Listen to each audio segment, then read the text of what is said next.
You've probably been told that caring too much is part of what burns clinicians out, that the instinct to stay late, say yes, and put the client first is something you need to manage better.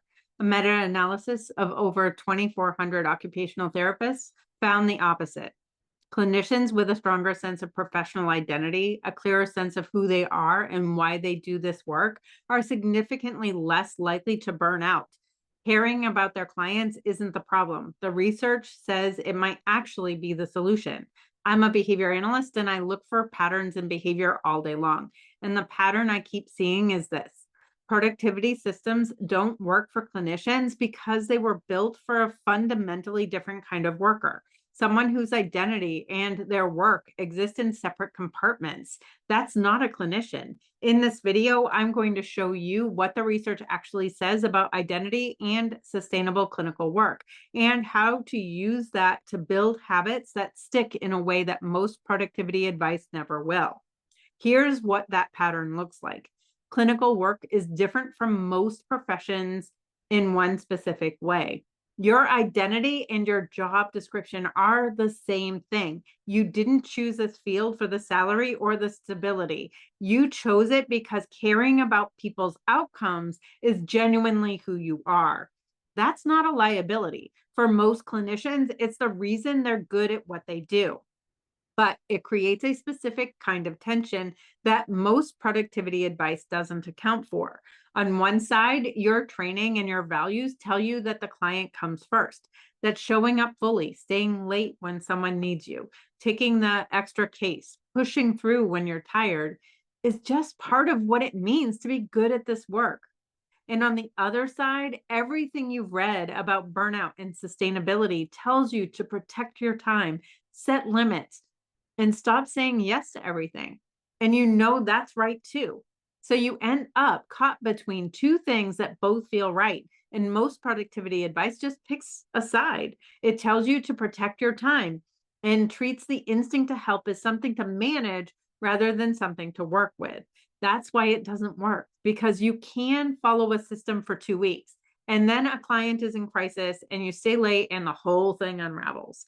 And you walk away thinking you failed the system when the reality is that the system failed to account for who you are. If you're not sure which pattern is showing up most in your own work, I put together a free guide that helps you identify exactly where to start. The link's in the description, but let me show you what the research says about why this matters so much. The meta analysis I mentioned found that clinicians with a stronger sense of professional identity are significantly less likely to burn out. And this pattern shows up across helping professions: general practitioners, nurses, allied health clinicians. A clearer, more grounded sense of who you are professionally is one of the most consistent protective factors against burnout that the research has found. A stronger professional identity is one of the best protections against burnout that the research has found. Most advice has been telling you to suppress the very thing that actually protects you. And separately, research on habit formation consistently shows that behavior change works significantly better when it's connected to something a person genuinely values rather than imposed from the outside.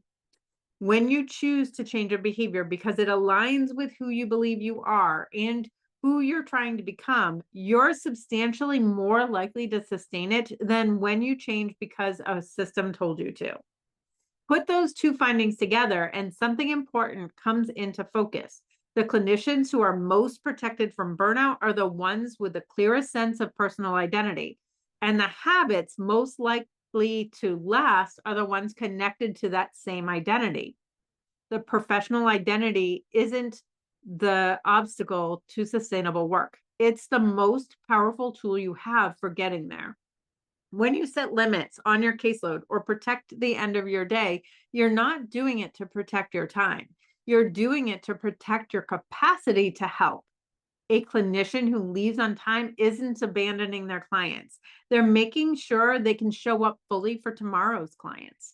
A clinician who manages their caseload carefully isn't avoiding work. They're protecting the quality of care for every client already on their list. The caring and the sustainability point to the same thing, because the kind of clinician who can keep doing this work at high levels for years, not just months. And this is exactly where identity based habit formation comes in. Habits you choose because they reflect who you're becoming stick in a way that habits you force on yourself simply don't. The behavior can be identical. The reason behind it is what determines whether the habit lasts long term. So here's what this looks like in practice. Instead of making a rule like, I'm going to leave every day by 5:30, try making it an identity statement. Something like, I am the kind of clinician who protects the end of my day so I can show up fully tomorrow. The behavior is the same. You leave at 5:30. But when one is a rule, you have to enforce against your own instincts. The other is an expression of who you're becoming. That difference matters more than it seems like it should. Here are three to try. These are starting points, not scripts. The most useful version is one that you write for yourself in your own language that reflects what actually matters to you. The first one is about your caseload. Try saying something like, I am the kind of clinician who knows what I can realistically take on, and I protect that because my clients deserve a version of me that has something left to give. Notice what that does. It puts the limit inside your professional identity rather than in conflict with it. You're not capping your caseload because you can't handle more. You're protecting the quality of care you're able to provide. So here's a second one. And this one is about your week. Try saying something like, I am the kind of clinician who plans my week before it starts. So I'm making decisions with intention rather than just reacting to whatever is most urgent. Reactive decisions under pressure don't serve your clients as well as deliberate ones.